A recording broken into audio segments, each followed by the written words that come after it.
خانوادہ رسالت اور اہل بیت کے ایک ایک فرد نے دین اسلام کی سربلندی اور بقا کی خاطر اللہ تعالیٰ کی رضا میں اپنی جان کو قربان کیا۔ وہ نبی صلی اللہ علیہ وآلہ وسلم کی ساری زندگی کی صعوبتیں، آزمائشیں اور تکالیف ہوں، یا اس کے بعد امام حسین علیہ السلام کا اپنے تمام خاندان کے ساتھ کربلا کی زمین پر اپنی جانوں کا نذرانہ پیش کرنا۔ الغرض نبی صلی اللہ علیہ وآلہ وسلم نے اور ان کے سارے خاندان نے ہمیشہ دین اسلام کی سربلندی کو ملحوظ خاطر رکھا اور اس کے لیے اپنی جان کو قربان کرنے سے بھی دریغ نہ کیا۔ حضرت امام حسن رضی اللہ تعالی عنہ کو زہر دیا گیا تھا اور اسی زہر کی وجہ سے ان کی شہادت ہوئی تھی۔ حضرت امام حسن رضی اللہ تعالی عنہ کو زہر دینے کی وجہ کیا تھی، کس نے زہر دیا تھا، اس کے بارے میں تاریخ میں بہت اقوال اور باتیں موجود ہیں جو مفصل کتب تاریخ میں موجود ہیں اور رتب و یابس سے بھی بھری ہوئی ہیں، لیکن اس کے پیچھے پڑنا بظاہر مناسب نہیں لگتا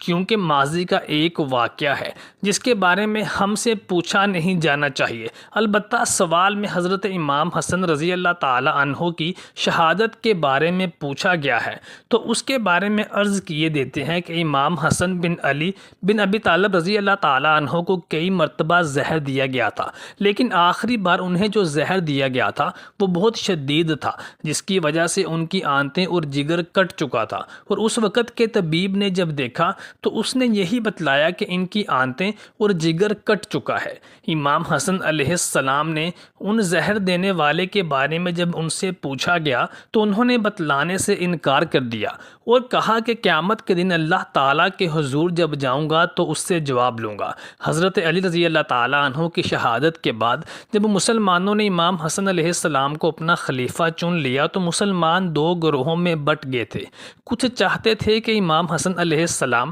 معاویہ بن ابی سفیان کے ساتھ حضرت علی رضی اللہ تعالیٰ عنہ کے نقش قدم پر جنگ کریں اور انہیں راہ راست پر لائیں، لیکن کچھ مصالحت کا راستہ اختیار کرنے کا مشورہ بھی دیتے ہوئے نظر آتے تھے۔ پھر امام حسن علیہ السلام کے کچھ قریبی ساتھی اور سپہ سالار معاویہ بن ابی سفیان کی طرف سے لالچ کی وجہ سے جنگ سے پیچھے ہٹنا چاہتے تھے۔ یہ سب دیکھتے ہوئے امام حسن علیہ السلام نے معاویہ بن ابی سفیان کی طرف مصالحت کا ہاتھ بڑھایا اور مصالحت اختیار کی تاکہ مسلمان آپسی رنجشوں اور جنگ و جدل کی وجہ سے قتل و غارت گری میں مبتلا نہ ہوں، کیونکہ اس سے پہلے بھی معاویہ بن ابی سفیان اور حضرت علی بن ابی طالب رضی اللہ تعالی عنہ کے درمیان جنگ صفین اور جنگ جمل میں مسلمان صحابہ کرام کی ایک کثیر جماعت شہید ہو چکی تھی۔ چنانچہ امام حسن علیہ السلام نے صلح کا ہاتھ بڑھا کر ان دونوں گروہوں کے درمیان مصالحت کا باعث بنے۔ نبی کریم صلی اللہ علیہ وآلہ وسلم نے حضرت امام حسن علیہ السلام اور حسین علیہ السلام کو اپنی گود میں اٹھا رکھا تھا۔ صحابہ کرام اجمعین نے عرض کی، یا رسول اللہ صلی اللہ علیہ وآلہ وسلم، آپ کے ان دونوں جگر گوشوں میں سے سب سے زیادہ آپ کو محبت کس سے ہے؟ تو نبی کریم صلی اللہ علیہ وآلہ وسلم نے ارشاد فرمایا کہ یہ دونوں میرے بیٹے جنتی نوجوانوں کے سردار ہیں، اور امام حسن علیہ السلام کی طرف اشارہ کرتے ہوئے فرمایا کہ میرا یہ بیٹا مسلمانوں کے دو گروہوں کے درمیان مصالحت کا باعث بنے گا۔ گو کہ امام حسن علیہ السلام کے معاویہ بن ابی سفیان کے ساتھ صلح اختیار کر لینے کی وجہ سے شیعان علی المرتضیٰ، جو حضرت علی رضی اللہ تعالیٰ عنہ کے سچے اور پکے عاشق تھے اور اہل بیت کے محب تھے، وہ امام حسن علیہ السلام کے اس طرح سے مصالحت کر لینے کی وجہ سے مایوس ہو چکے تھے، لیکن امام حسن علیہ السلام نے انہیں نبی کریم صلی اللہ علیہ وآلہ وسلم کی اس پیش گوئی کے بارے میں آگاہ کیا اور انہیں حکم دیا کہ کوئی بھی معاویہ بن ابی سفیان کے لشکر کے ساتھ جھڑپ نہیں کرے گا۔ لیکن سوال یہ پیدا ہوتا ہے کہ امام حسن علیہ السلام نے جب اقتدار اور خلافت معاویہ بن ابی سفیان کے سپرد کر دیا تھا اور مصالحت اختیار کر لی تھی تو پھر امام حسن علیہ السلام کو زہر دے کر شہید کیوں کر دیا گیا؟ بہت سی شیعہ اور سنی روایات کے مطابق معاویہ بن ابی سفیان نے زہر جعدہ بن اشعث بن قیس منافق کو بھیجا اور اس کو وعدہ دیا کہ اگر تم امام حسن علیہ السلام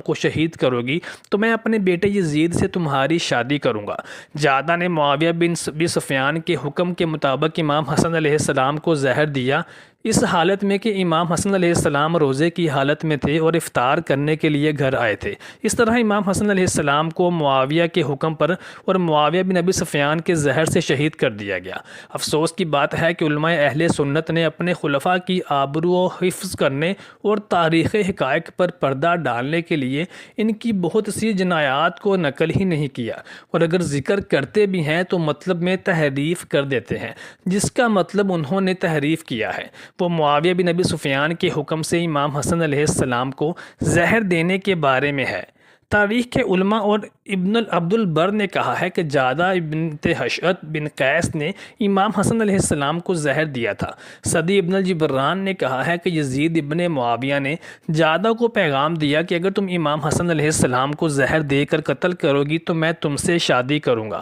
اس پر جادہ نے امام حسن علیہ السلام کو زہر دے دیا اور امام حسن شہید ہو گئے۔ تو جادہ نے یزید سے کہا کہ اب اپنے وعدے کو پورا کرو۔ تو یزید نے کہا کہ خدا کی قسم تم نے جو کام اپنے شوہر سے کیا ہے میں اس پر راضی نہیں تھا، کیا تم یہ کام ہمارے ساتھ نہیں کر سکتی؟ شابی نے کہا ہے کہ معاویہ نے جادہ کو پیغام دیا کہ حسن علیہ السلام کو مسموم کرو تو یزید کی شادی تم سے کروں گا اور 1,00,000 درہم بھی تم کو دوں گا۔ جب اس نے امام حسن علیہ السلام کو شہید کر دیا تو اس نے معاویہ بن ابی سفیان سے کہا کہ اب اپنا وعدہ پورا کرو۔ تو معاویہ بن ابی سفیان نے 1,00,000 درہم اس کے لیے بھجوا دیے اور پیغام دیا کہ میں یزید سے بہت زیادہ محبت کرتا ہوں اور چاہتا ہوں کہ وہ سالہ سال زندہ رہے، اگر ایسا نہ ہوتا تو یزید کی شادی واقعی ہی تم سے ضرور کر دیتا۔ شابی نے کہا کہ امام حسن علیہ السلام نے مرتے وقت جادہ بنت اشعت سے کہا کہ مجھے معلوم ہے کہ تم نے کس کے کہنے پر مجھے زہر دیا ہے،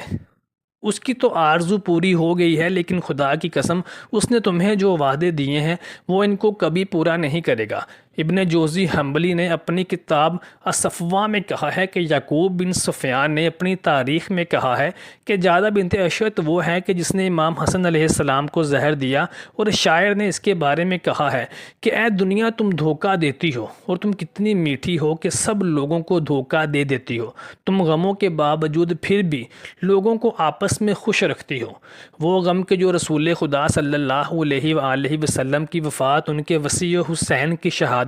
اور حسن کے مسموم ہونے کا تھا۔ معاویہ نے 1,00,000 دینار امام حسن علیہ السلام کی اس بیوی کو دیے اور اس سے کہا کہ امام کو زہر دے دو۔ امام حسن علیہ السلام اس واقعہ کے بعد 2 ماہ زندہ رہے۔ زہر کا اثر اتنا زیادہ تھا کہ خون سے بھرا ہوا تشت بار بار امام کے سامنے سے اٹھا کر لے جایا جاتا تھا۔ امام حسن فرماتے تھے کہ مجھے پہلے بھی چند مرتبہ زہر دیا گیا ہے، لیکن کسی زہر نے اتنا گہرا اثر نہیں کیا تھا جتنا یہ کر رہا ہے۔ امام حسن علیہ السلام کے جگر کے ٹکڑے کٹ کٹ کر خون کے ساتھ باہر آتے تھے۔ میں نے جب اس حالت کو دیکھا تو کہا کہ اس بار زہر نے اپنا اثر دکھا دیا ہے۔ پھر جادہ بنت اشعت نے قریش کے بندے سے شادی کی، اس کے گھر بیٹا ہوا۔ جب بھی اس دوسرے بچے اس بچے کو دیکھتے تو اس سے کہتے کہ اے اس عورت کے بیٹے جس نے اپنے شوہر کو زہر دیا تھا۔ محترم ساتھیوں، امید کرتے ہیں کہ آپ کو ہماری آج کی ویڈیو جو کہ تاریخی حقائق پر اور حوالوں کے ساتھ منسلک تھی پسند آئی ہوگی۔ برائے مہربانی ہماری ویڈیو کو لائک اور شیئر کیجیے۔